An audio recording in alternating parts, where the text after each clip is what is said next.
இந்த வீடியோல முக்கியமா பார்க்க போறது இதுல நீட்ல குவாலிஃபைட் இருந்தாலே நமக்கு போதும். இருக்கிறதுலே எல்லா காலேஜை விட எல்லா கண்ட்ரியை விட MBBS படிக்கிறதுக்கு எங்கேயுமே இல்லாத ஒரு ஃபீஸஸ்ல நம்ம இந்த வருஷம் வியட்நாமுக்கு MBBS அட்மிஷன் வந்து பண்ணி கொடுக்க போறோம். 6 வருஷத்துக்கு சேர்த்தே மொத்தமா 20 லட்சம் ரூபாய் தான். அதாவது வருஷத்துக்கு 3,20,000 ரூபாய்க்குள்ள தான் ஃபீஸே இருக்கும். வியட்நாம் அப்படின்றதுல சேஃப்டி செக்யூரிட்டி அதையும் தாண்டி நாங்க அவங்களுக்கு பண்ணி கொடுக்குற ஒரு விஷயம் ஃபுட் அண்ட் அகாமடேஷன். இந்தியாவில இருந்து குக்கை கூட்டிட்டு வந்து நாங்கள் இந்தியன் ஃபுட்டு, சவுத் இந்தியனுக்கு சவுத் இந்தியன், நார்த் இந்தியனுக்கு நார்த் இந்தியன், நார்த் ஈஸ்ட்டுக்கு நார்த் ஈஸ்ட் அப்படின்னு சொல்லிட்டு 3 type of food category wise நாங்கள் பண்ணி கொடுத்துட்ருக்குறோம். இந்த ட்ராவல் டிஸ்டன்ஸு டைமிங் கம்மியாக இருக்குது, 1.5 hour தான் டைம் டிஃப்ரென்ஸ் இருக்குது.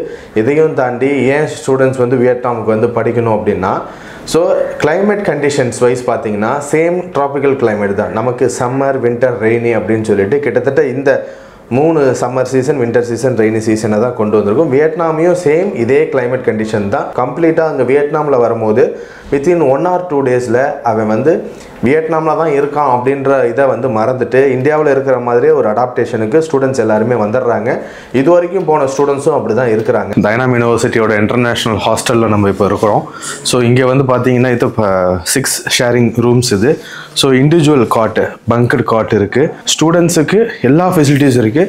ஏசி ப்ரொவிஷன் இருக்குது, வால் ஃபேன். கிட்டத்தட்ட இது வரைக்கும் ஒரு 700 ஸ்டூடெண்ட்ஸ் கிட்ட அங்கே இப்போதைக்கு படிச்சுட்டு இருக்கிறாங்க. இந்த வருஷமும் 2025லையும் இந்த வருஷம் இப்போ நீட் எக்ஸாம் எழுதிட்டு MBBS அட்மிஷன் பண்ணி பார்க்குறவங்களுக்கு இப்போது அட்மிஷன்ஸ் வந்து போயிட்டுருக்கு. அது ஏன் வந்து டைனாம் யூனிவர்சிட்டியில் அட்மிஷன் பண்ணணும் அப்படின்னு கேட்டால், இதில் ப்ரொஃபஸர்ஸ் இருக்கிறது எல்லா நமக்கு அனாட்டமியாக இருக்கட்டும், ஃபிசியாலஜியாக இருக்கும், பயோகெமிஸ்ட்ரியாக இருக்கட்டும், ஹிஸ்ட்ராலஜியாக இருக்கட்டும், எம்ப்ராலஜியாக இருக்கட்டும், மைக்ரோபயாலஜியாக இருக்கட்டும், பயோகெமிஸ்ட்ரியாக இருக்கட்டும், எல்லா சப்ஜெக்ட்ஸுக்குமே வந்து பார்த்திங்கன்னா இந்தியன் ப்ரொஃபஸர்ஸை தான் இங்கேருந்து அப்பாயின்மெண்ட் பண்ணியிருக்கிறோம். ஸோ அதனால் இந்த டீச்சிங் மெத்தட் ஆஃப் டீச்சிங் வந்து டிஃப்ரென்சேட்ஸ் இருக்காது. ஸோ சிமிலர்லி கம்பேரிட்டிவ்லி இந்தியாவில் இது வரைக்கும் நீங்கள் எந்த மாதிரியான மெத்தட் ஆஃப் டீச்சிங்கில் நீங்கள் உங்களோட ஸ்டடீஸை 12th வரைக்கும் கண்டினியூ பண்ணீங்களோ அதே மெத்தட் ஆஃப் டீச்சிங் தான் அங்கேயும் MBBSலேயும் வந்து இருக்க போகுது. ஸோ டிஃபிகல்ட் இருக்காது. அதனால் வந்து ஸ்டூடெண்ட்டுக்கு ஈஸியாக அண்டர்ஸ்டாண்ட் பண்ணக்கூடிய சுச்சுவேஷன் இருக்குது. இது இல்லாமல் வந்து NMCயோட க்ரைட்டீரியா எல்லாமே ஃபில்ஃபில் பண்ணுறாங்க, நார்ம்ஸ் எல்லாமே. ஹாய் மக்கள், எல்லாரும் எப்படி இருக்கீங்க? Welcome to Rahim TV. நான் உங்கள் அப்துல் ரஹீம் பேசிகிட்டு இருக்கேன். இன்றைக்கி நம்ம சென்னையில் ஆலந்தூரில் இருக்கவங்க ஐரா ஓவர்சீஸோடைய ஆஃபீஸில் தான் நின்றுக்கிட்டு இருக்கோம். இவங்க என்ன பண்ணுறாங்கன்றதை நான் உங்களுக்கு ஷார்ட்டாக சொல்லிடுறேன். இது வரைக்கும் இந்தியாவிலேருந்து 650க்கும் மேற்பட்ட இந்தியன் ஸ்டூடெண்ட்ஸ் இருக்காங்க இல்லையா, தமிழ்நாடு, கேரளா அப்படின்னு சொல்லிட்டு நிறைய ஸ்டூடெண்ட்ஸுங்க. இவங்க எல்லாரையுமே வியட்நாம்ன்ற சூப்பரான ஒரு கண்ட்ரியில் அழகாக MBBS படிக்க வச்சுக்கிட்டு இருக்காங்க. இவங்கக்கிட்ட ரொம்ப ரொம்ப கம்மியான பட்ஜெட்லங்க, சரிங்களா? இந்த தடவை அட்மிஷனுக்கு ரெடியாக இருக்குது. ஸ்க்ரீனில் நம்பருக்கு கால் பண்ணுங்கள், உங்களுக்கு ஃபுல் சப்போர்ட் பண்ணி தருவாங்க. வாங்க இதை பற்றி தெளிவாக பார்த்துடலாம். சார் வந்துட்டாங்க. சார் தான் இன்றைக்கி ஃபுல் டீட்டெயிலுமே நமக்காண்டி தெளிவாக எக்ஸ்பிளைன் பண்ண போகிறாரு. சாரை பற்றி தெரியாதவங்களுக்காண்டி ஒன் டைம் வந்து இன்ட்ரோடியூஸ் பண்ணிக்கட்டும். சார் சொல்லுங்கள் சார், எப்படி இருக்கீங்க? நல்லா இருக்கீங்களா? நல்லா இருக்கிறேங்க சார். சொல்லுங்கள், உங்களை பற்றி தெரியாதவங்களுக்காக நீங்கள் யார், என்ன பண்ணுறீங்க அப்படின்றத சொல்லிடுங்க. ஸோ என்னோட நேம் வந்து பிரபாத் ரவீந்திரன். நான் அட்மிஷன் டைரக்டராக இருக்கேன் ஐரா ஓவர்சீஸ் ஸ்டடீஸ் அப்படின்னு ஒரு கம்பெனியில். கடந்த 4 வருஷமாக வியட்நாமுக்கு இந்தியன் ஸ்டூடெண்ட்ஸை MBBS படிக்கிறதுக்காக இந்தியாவிலேருந்து கூட்டிகிட்டு போயிட்டு அங்கே அட்மிஷன் பண்ணி கொடுத்து அங்கே எங்களோட ஃபெசிலிட்டிஸ், அதாவது ஸ்டூடெண்ட்டுக்கு தேவையான எல்லா ஃபெசிலிட்டியும், ஃபுட்டு, ஹாஸ்டல் எல்லாமே பண்ணி கொடுத்து கிட்டத்தட்ட இது வரைக்கும் ஒரு 700 ஸ்டூடெண்ட்ஸ் கிட்ட அங்கே இப்போதைக்கு படிச்சுட்டு இருக்கிறாங்க. இந்த வருஷமும் 2025லையும் இந்த வருஷம் இப்போ நீட் எக்ஸாம் எழுதிட்டு MBBS அட்மிஷன் பண்ணி பார்க்குறவங்களுக்கு இப்போது அட்மிஷன்ஸ் வந்து போயிட்டுருக்கு. அதுக்கான இன்ஃபர்மேஷன்ஸை கொடுக்கறதுக்காக தான் இப்போது ரஹீம் வந்து இப்போ வந்திருக்கிறாரு. ஸோ அதுக்கான இன்ஃபர்மேஷன்ஸை கொடுக்குறேன், பார்த்துக்கலாம். ஆமாம், இதுக்கு முன்னாடி 2-3 பேஜஸ் வந்துட்டு ஆல்ரெடி வந்து ஸ்டூடெண்ட்டை சென்ட் ஆஃப் பண்ணது எல்லாமே நம்ம சேனல்லே வந்துட்டு வீடியோவை போட்டிருக்கோம். அந்த வீடியோ பார்க்காம இருந்தீங்கன்னா டிஸ்கிரிப்ஷனில் லிங்க் கொடுக்குறேன், நீங்கள் கிளிக் பண்ணி பார்த்துக்கோங்க, சரிங்களா? இந்த வீடியோவில் முக்கியமாக பார்க்க போகிறது இருக்கிறதுலே எல்லா காலேஜை விட எல்லா கண்ட்ரியை விட MBBS படிக்கிறதுக்கு எங்கேயுமே இல்லாத ஒரு ஃபீஸஸில் நம்ம இந்த வருஷம் வியட்நாமுக்கு MBBS அட்மிஷன் வந்து பண்ணி கொடுக்க போகிறோம். 6 வருஷத்துக்கு சேர்த்தே மொத்தமாக 20 லட்சம் ரூபாய் தான். அதாவது வருஷத்துக்கு 3,20,000 ரூபாய்க்குள்ள தான் ஃபீஸே இருக்கும்.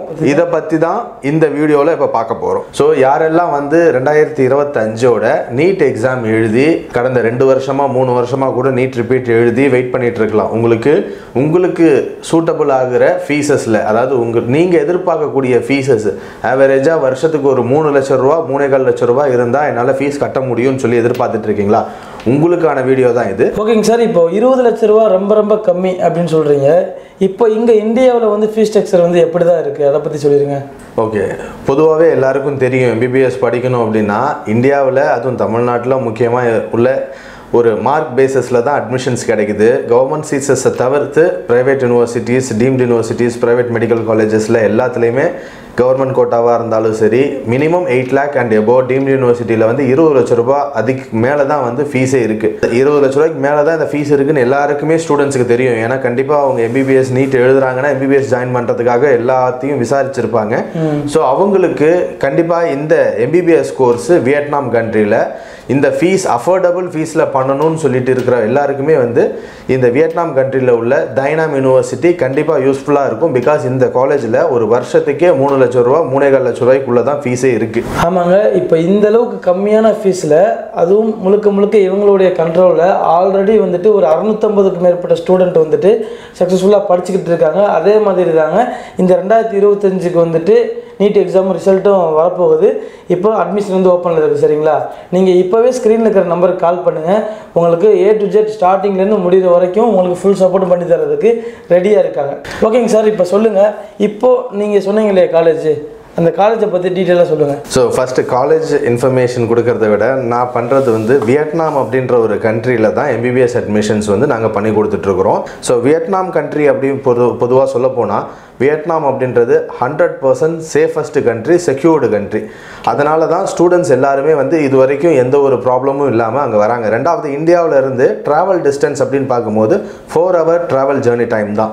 ஸோ ஃப்ளைட்டில் டைரக்ட் ஃப்ளைட்டில் இங்கேருந்து கிட்டத்தட்ட நிறைய ஃப்ளைட்ஸஸ் வந்து வியட்நாமுக்கு ஹனாய் சிட்டிக்கும் ஹொச்சிமின் சிட்டிக்கும் டைரக்ட் ஃப்ளைட்ஸ் நிறையவே அவைலபிளாக இருக்குது. எனி எமர்ஜென்சி நீங்கள் 4 hours வியட்நாம்லேருந்து இந்தியா வரதுக்கும் இந்தியாவிலேருந்து வியட்நாம் போகிறதுக்கும் கன்வீனியண்ட்டாக இப்போது நிறைய சிட்டிஸ்லேருந்து ஃப்ளைட்ஸஸ் வந்து அவைலபிலிட்டியாக இருக்குது. ஸோ அதனால் வந்து வியட்நாம் அப்படின்றதுல சேஃப்டி, செக்யூரிட்டி அதையும் தாண்டி நாங்கள் அவங்களுக்கு பண்ணி கொடுக்குற ஒரு விஷயம் ஃபுட் அண்ட் அகாமடேஷன். இந்தியாவிலேருந்து குக்கை கூட்டிகிட்டு வந்து நாங்கள் இந்தியன் ஃபுட்டு, சவுத் இந்தியனுக்கு சவுத் இந்தியன், நார்த் இந்தியனுக்கு நார்த் இந்தியன், நார்த் ஈஸ்ட்டுக்கு நார்த் ஈஸ்ட் அப்படின்னு சொல்லிட்டு 3 type of food category wise நாங்கள் பண்ணி கொடுத்துட்ருக்குறோம். இந்த ட்ராவல் டிஸ்டன்ஸு டைமிங் கம்மியாக இருக்குது, 1.5 hour தான் டைம் டிஃப்ரென்ஸ் இருக்குது.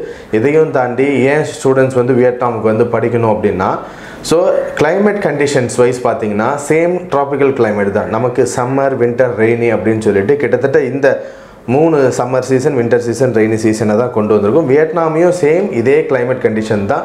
இன்றைக்கி இந்தியாவில் அதுவும் சவுத் இந்தியாவில் என்ன டெம்பரேச்சர், என்ன வெதர் கண்டிஷன் இருக்கோ அதே தான் அங்கே இருக்கும், வேறு டிஃப்ரெண்ட் இருக்காது. அண்ட் வியட்நாம் வந்து பார்த்திங்கன்னா it's a food rice eating country தான் ஃபுட்டை கம்பேர் பண்ணும்போது. அதனால் பெரிய டிஃப்ரென்ஸேட் ஒன்றும் கிடையாது. ஸோ இந்தியாவில் ஒரு ஸ்டூடெண்ட் வந்து ஒரு காலேஜில் அட்மிஷன் பண்ணி எம்பிபிஎஸ் படிக்கணும் அப்படின்னு அவங்க எந்த ஒரு மைண்ட் தாட்டில் இருக்கிறாங்களோ கம்ப்ளீட்டாக அங்கே வியட்நாமில் வரும்போது வித்தின் 1 or 2 days அவன் வந்து வியட்நாமில் தான் இருக்கான் அப்படின்ற இதை வந்து மறந்துட்டு இந்தியாவில் இருக்கிற மாதிரியே ஒரு அடாப்டேஷனுக்கு ஸ்டூடெண்ட்ஸ் எல்லாருமே வந்துடுறாங்க. இது வரைக்கும் போன ஸ்டூடெண்ட்ஸும் அப்படி தான் இருக்கிறாங்க. ஸோ வியட்நாம் அப்படின்றது இந்தியன் ஸ்டூடெண்ட்ஸுக்கு பெஸ்ட் சாய்ஸ். இப்போ நம்ம அட்மிஷன் பண்ணக்கூடிய யூனிவர்சிட்டி பற்றி பேசலாம். டைனாம் யூனிவர்சிட்டி, DAINAM, டைனாம் யூனிவர்சிட்டி. இது வந்து வியட்நாமோட கேபிட்டல் சிட்டி ஹனாயில் வந்து லொக்கேட் ஆகிருக்கு. வியட்நாமில் எப்படி ஹனாய் அப்படின்றது வந்து பார்த்திங்கன்னா கேபிட்டல் சிட்டி, பெரிய பாப்புலேஷன் இருக்கக்கூடிய ஒரு சிட்டி. ஏன் மென்ஷன் பண்ணுறேன் பெரிய பாப்புலேஷன் அப்படின்னா, அப்போனா தான் வந்து அங்கே பேஷண்ட் ஃப்ளோவும் நிறையா இருக்கும் அப்படின்றதுக்காக தான். ஸோ நீங்கள் யூஸ்வலாக வியட்நாம் கண்ட்ரியில் ஹனாயில் போய் ஏர்போர்ட்டில் இறங்கினதுக்கப்புறமா அங்கேருந்து காலேஜுக்கு எப்படி போகிறது அப்படின்னா பை மெட்ரோ இருக்குது. மெட்ரோ வந்து பார்த்திங்கன்னா மெட்ரோ ட்ரெயின் மூலயமா ஒரு 40-45 minutes ட்ராவல் டைமில்குள்ளே நம்ம வந்து யூனிவர்சிட்டியே ரீச் ஆகிடலாம். டைனாம் யூனிவர்சிட்டியில் ஓவரால் இந்த வருஷம் 150 ஸ்டூடெண்ட்ஸுக்கு அட்மிஷன்ஸ் வந்து கொடுத்துருக்குறாங்க. ஸோ அதில் இது வரைக்கும் ஒரு 60 அட்மிஷன்ஸ், 60 அட்மிஷன்ஸ் ஆல்மோஸ்ட் கம்ப்ளீட் ஆகிடுச்சு. ஸோ நீட் ரிசல்ட்டுக்கு முன்னாடி என்னோட அசம்ஷன் வந்து பார்த்திங்கன்னா மோர் தென் 100 அட்மிஷன்ஸ் வந்து கம்ப்ளீட் ஆகிடும். ஸோ இதுக்கான ஃப்யூச்சர்ஸ் என்ன, ஏன் வந்து டைனாம் யூனிவர்சிட்டியில் அட்மிஷன் பண்ணணும் அப்படின்னு கேட்டால், இதில் ப்ரொஃபஸர்ஸ் இருக்கிறது எல்லா நமக்கு அனாட்டமியாக இருக்கட்டும், ஃபிசியாலஜியாக இருக்கும், பயோகெமிஸ்ட்ரியாக இருக்கட்டும், ஹிஸ்ட்ராலஜியாக இருக்கட்டும், எம்ப்ராலஜியாக இருக்கட்டும், மைக்ரோபயாலஜியாக இருக்கட்டும், பயோகெமிஸ்ட்ரியாக இருக்கட்டும், எல்லா சப்ஜெக்ட்ஸுக்குமே வந்து பார்த்திங்கன்னா இந்தியன் ப்ரொஃபஸர்ஸை தான் இங்கேருந்து அப்பாயின்மெண்ட் பண்ணியிருக்கிறோம். ஸோ அதனால் இந்த டீச்சிங் மெத்தட் ஆஃப் டீச்சிங் வந்து டிஃப்ரென்சேட்ஸ் இருக்காது.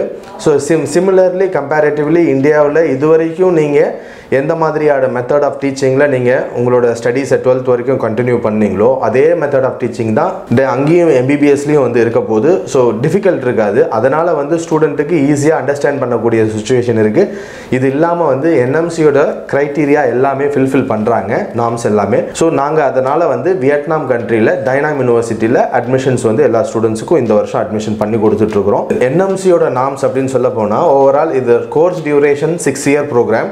ஸோ இதில் வந்து பார்த்தீங்கன்னா இன்க்ளூடட் அந்த நமக்கான எம்பிபிஎஸ் சப்ஜெக்ட்ஸ் சிலபஸ் கரிக்குலம்ன்றது 19 சப்ஜெக்ட்ஸ் இருக்கும்.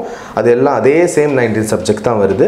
இந்த யூனிவர்சிட்டியோட அட்வான்டேஜ் அப்படின்னு பார்க்கும்போது இந்த யூனிவர்சிட்டிக்குள்ளேயே இன்டர்நேஷனல் ஹாஸ்டல் ஃபெசிலிட்டி ஸ்டூடெண்ட்ஸுக்கு இருக்குது, பாய்ஸுக்கு தனியாகவும் கேர்ள்ஸுக்கு தனியாகவும். ஸோ அதுலேயே நாங்கள் என்ன பண்ணுறோம் அப்படின்னா ஒரு மேனேஜர் நாங்கள் இந்தியாவிலேருந்து ஸ்டாஃபை ஹையர் பண்ணி வார்டனாக இருக்கட்டும், மேனேஜராக இருக்கட்டும், அங்கே உள்ள குக்காக இருக்கட்டும், எல்லாத்துக்குமே செப்பரேட்டாக அங்கே நாங்கள் பண்ணி கொடுத்துட்ருக்குறோம். அதனால் ஒரு ஸ்டூடெண்ட் வந்து வேறு கண்ட்ரியில் போய் படிக்கிறான் அப்படின்ற ஒரு தாட்டே அவனுக்கு வராது. யூஸ்வலாக ஒரு கண்ட்ரி நம்ம இந்தியாவில் படிக்கிறாங்க அப்படின்ற ஒரு இது மட்டும்தான் இருக்கும். இதில் இன்னொரு அட்வான்டேஜஸ் என்னென்னா கிட்டத்தட்ட இது வரைக்கும் எங்களோட ஸ்டூடெண்ட்ஸ் 650+ ஸ்டூடெண்ட்ஸ் வந்து படிக்கிறாங்க. அவங்களோட மோர் தென் 400 பேரண்ட்ஸும் அவங்க கூடவே வியட்நாம் வந்திருக்கிறாங்க. இத்தனை நாள் வந்திருக்கிறாங்க. வியட்நாம் கண்ட்ரி வந்து பார்த்துட்டு கண்ட்ரி வைஸ் எப்படி இருக்குது, சேஃப்டியாக இருக்கா, காலேஜ் எப்படி இருக்குது, ஹாஸ்டல் எப்படி இருக்குது, ஃபுட் எப்படி இருக்குது, எல்லாத்தையும் அவங்க கிட்டத்தட்ட ஒரு 4-5 days வந்து அங்கே இருந்து அங்கே பார்த்துட்டு ஸ்டூடெண்ட்ஸுக்கு எல்லாமே கேட்டுட்டு அவங்களோட சாட்டிஸ்ஃபைடு ரிவ்யூ கொடுத்ததுக்கு அப்புறமா தான் அவங்க இந்தியாவுக்கு மறுபடியும் வராங்க. இப்போ சார் சொன்ன மாதிரி இப்போது நீங்கள் ஃபுட்டாக இருக்கட்டும் இல்லை கிளைமேட்டாக இருக்கட்டும் எல்லாமே உங்களுக்கு இப்போ இந்தியாவில் எப்படி இருக்குமோ அதே மாதிரி தான் அங்கே இருக்கும். அதே மாதிரி டீச்சிங் மெத்தடுமே வந்து பார்த்தீங்கன்னா இங்கேருந்து தான் வந்துட்டு ஸ்டாஃப் வந்து அங்கே இருக்காங்க. அப்படி இருக்கிறப்போ தனியாக ஒரு கண்ட்ரியில் போய் நம்ம படிக்கிறோம் அப்படின்ற மாதிரி ஒரு ஃபீலே இருக்காது. அதே மாதிரி தான் 600க்கும் மேற்பட்டவங்க வந்து படிச்சுட்டு இருக்காங்க. சார் சொன்ன மாதிரி நிறைய பேரண்ட்ஸுமே வந்து பார்த்தீங்கன்னா ஒன் டைம் போய் பார்த்து விசிட் பண்ணி எல்லாம் பிடிச்சி போய் தான் இப்போ அங்கே இருக்காங்க. சரிங்களா? அதே மாதிரி ஒரு காலேஜை பற்றி தான் இன்றைக்கி சார் சொன்னார் அழகா. சார் சொல்லுங்கள், இப்போ நம்ம கோர்ஸ் கம்ப்ளீட் பண்ணுறதுக்கே 20 லட்ச ரூபான்னு சொல்கிறீங்க, மொத்தமே இவ்வளோ தானா? இதுக்கு மேலே ஆகுமா? யூஸ்வலாக நான் சொல்கிறது வந்து இந்தியாவில் டியூஷன் ஃபீஸஸ் மட்டும்தான் ஒரு ஓவரால் ஒரு கோர்ஸ் கம்ப்ளீட் பண்ணுறதுக்கு ஒரு வருஷத்துக்கு வந்து 20 lakhs சொல்லியிருக்கேன். ஓகே. அதர் தென் இந்தியாவாக இருந்தாலும் சரி எங்கேயா இருந்தாலும் சரி ஹாஸ்டல் அப்படின்றது செப்பரேட் தான். ஸோ இதில் நான் இன்னொரு பர்டிகுலராக சொல்ல வர்றது என்னென்னா இந்தியாவிலே ஒரு மெடிக்கல் காலேஜில் ஹாஸ்டல் ஃபீஸஸ் ஃபுட் அண்ட் அகாமடேஷனுக்குன்னு பார்த்தீங்கன்னா பர் இயருக்கு மோர் தென் 2 lakhs எபோவ் தான் வந்து ஃபீஸஸ் சார்ஜ் பண்ணுறாங்க. ஸோ வியட்நாமில் இந்தியன் ஃபுட்டோடு நாங்கள் 1,35,000 தான் ஹாஸ்டல் வந்து ஸ்டார்ட் பண்ணுறோம். டோட்டல் ஃபீஸஸே ஒரு வருஷத்துக்கு ஹாஸ்டலோட ஃபீஸே வந்து 1,35,000 தான். ஸோ வருஷத்துக்கு அப்படின்னு பார்த்தீங்கன்னா நீங்கள் வந்து காலேஜ் ஃபீஸ் ஒரு 3 லட்ச ரூபாவும் ஹாஸ்டல் ஃபீஸ் ஒரு 1,35,000 மொத்தமாக சேர்த்து 4,35,000 4,40,000 இருந்ததுனால் உங்களுக்கு ஓவரால் ஒரு வருஷத்துக்கான total food accommodation hostel college fees எல்லாத்தையுமே நீங்கள் வந்து முடிச்சிடலாம். இதுக்கு மேலே எக்ஸஸாக வராது. ஏன் அப்படின்னா இது நிறைய ஸ்டூடெண்ட்ஸு நிறைய பேரண்ட்ஸும் கேட்க வேண்டிய நிறைய பேரண்ட்ஸுக்கு இதுதான் டவுட்டு. ஸோ ஃபர்ஸ்ட் டைம் வந்து போகிறதுக்கு நமக்கான வீசா ப்ராசஸிங்க்கு admission registration fee, application fee, documentation fee இதெல்லாமே இருக்கும். ஸோ இது வந்து தெரியணும் அப்படின்னா டேரெக்டாக இன்ட்ரெஸ்டட் பீப்புள்ஸ் வந்து கால் பண்ணி கேட்டுக்கலாம். டியூஷன் ஃபீஸை பொறுத்த வரைக்கும் நீங்கள் பார்த்தீங்கன்னா இது ஒரு வருஷத்துக்கு நான் 3 லட்ச ரூபா சொன்னேன் இல்லைங்களா? இந்த 3 லட்ச ரூபான்றதை நீங்கள் டேர்ம் வைஸாக ஃபீஸ் பே பண்ணலாம். ஒரு டேர்முக்கு 1 லட்ச ரூபா ஆவரேஜாக இந்த ஃபீஸஸ்லேயே நீங்கள் பண்ணலாம். ஸோ வந்து இந்த மாதிரி ஒரு சிஸ்டமும் நாங்கள் ஸ்டூடெண்ட்ஸுக்கு கொடுக்குறோம். ஏன்னா திடீர்னு ஒரு 3 லட்ச ரூபா என்னால் ரெடி பண்ண முடியல, நான் இப்போதைக்கு ஒரு 4 மாதத்துக்கு ஒரு 1 லட்ச ரூபா ரெடி பண்ணுறேன். நம்ம ஸ்கூல் பேசிஸ் கான்செப்ட் தான். அதாவது ஒரு டேர்ம் வைஸ் 1 lakh அப்படின்றத மாதிரி பேஸ் பண்ணி அங்கே ஃபீஸஸ் பே பண்ணலாம். அதுக்கும் யூனிவர்சிட்டியில் நாங்கள் அப்ரூவல் வாங்கி வச்சுருக்கோம். உங்களுக்கு இதுக்கும் மேலே நிறைய சந்தேகங்கள் இருந்துச்சுன்னா நீங்கள் ஸ்க்ரீனில் நம்பர் இருக்கும், கால் பண்ணுங்கள். ஸ்டார்டிங்லேருந்து அங்கே போய் உங்களை ட்ராப் பண்ணிட்டு வரதுலேருந்து எல்லாமே வந்துட்டு இவங்களுக்கு கூட இருந்து பண்ணி கொடுத்துருவாங்க. இதுக்கு முன்னாடி நம்ம ஸ்டூடெண்ட்ஸை வந்துட்டு நம்ம சென்ட் ஆஃப் பண்ண வீடியோஸ் எல்லாமே வந்துட்டு நம்ம சேனல்லே போட்டிருக்கோம். அதோடைய லிங்க் வந்துட்டு நான் டிஸ்கிரிப்ஷனில் கொடுத்துருப்பேன், நீங்கள் கிளிக் பண்ணி பாருங்கள். கண்டிப்பாக உங்களுக்கு புரியும் என்ன மேட்டர் அப்படின்றது. சரிங்களா? இன்னொரு இன்ட்ரெஸ்டிங்கான ஒரு யூஸ்ஃபுல்லான ஒரு வீடியோ நான் வந்து உங்களை மீட் பண்ணுறேன். அதுவரை உங்களுக்கு நடக்கிறது நான் உங்களை அப்துல் ரஹீம். மறக்காம நம்ம சேனல் சப்ஸ்கிரைப் பண்ணிக்கோங்க. Bye sir. தேங்க்யூ.